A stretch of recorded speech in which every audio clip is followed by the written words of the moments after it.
আজ শেয়ার করছি গলদা চিংড়ির দো পেঁয়াজা।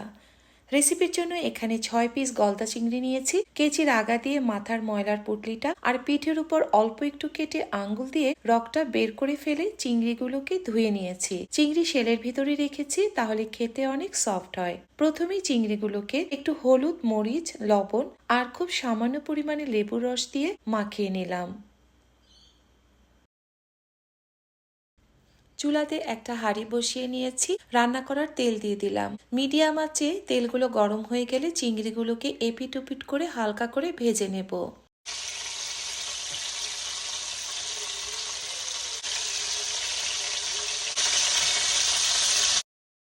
ভাজা হয়ে গেলে চিংড়িগুলোকে একটা পাত্রে উঠিয়ে সরিয়ে রাখছি।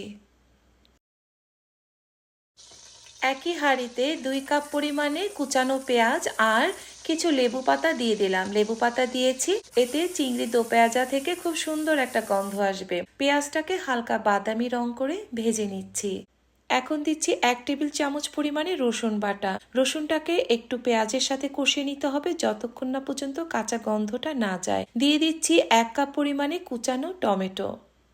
1 চা চামচ হলুদের গুঁড়া দিয়ে দিলাম। 1 টেবিল চামচ লাল কাশ্মীরি মরিচের গুঁড়া দিলাম। 1 চা চামচ পরিমাণে ধনিয়ার গুঁড়া দিলাম। ধনিয়ার গুঁড়াটা আপনারা কম বেশি বাড়িয়ে নিতে পারেন। এখন সমস্ত মশলা মিডিয়াম আঁচে কষিয়ে নিচ্ছি। এখন দিচ্ছি 2 টেবিল চামচ পরিমাণে মিহি করে কুড়িয়ে নেওয়া নারকেল। খুব সামান্য পরিমাণে পানি দিয়ে দিলাম। এখন মিডিয়াম আঁচে সবকিছু একসাথে খুব ভালো করে কষিয়ে নিচ্ছি। স্বাদ মতো লবণ দিয়ে দিচ্ছি। খেয়াল রাখতে হবে চিংড়ি ভাজার সময় লবণ ব্যবহার করেছি। এখন সবকিছু কষানো হয়ে গেলে ভেজে রাখা চিংড়িগুলো একে একে দিয়ে দেব। চিংড়ি আগেই ভেজে নেওয়ার কারণে ভেতরটা মোটামুটি হয়ে গেছে। এখন শুধু এই গ্রেভির সাথে চিংড়িগুলোকে মিডিয়াম হিটে গড়িয়ে নেব।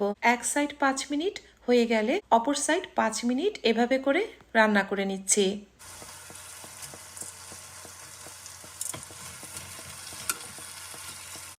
কিছু ফ্রেশ কাঁচামরিচ দিয়ে দিলাম আর কিছু কুচি করে কেটে রাখা ধনিয়া পাতা উপরে এভাবে বিছিয়ে দিলাম। পাতিলটাকে এখন একটু দুলিয়ে সবকিছু মিশিয়ে নিয়ে 1 মিনিট রেখে দেব। 1 মিনিট পরে চিংড়িগুলোকে খুব সাবধানে উল্টে নিলাম।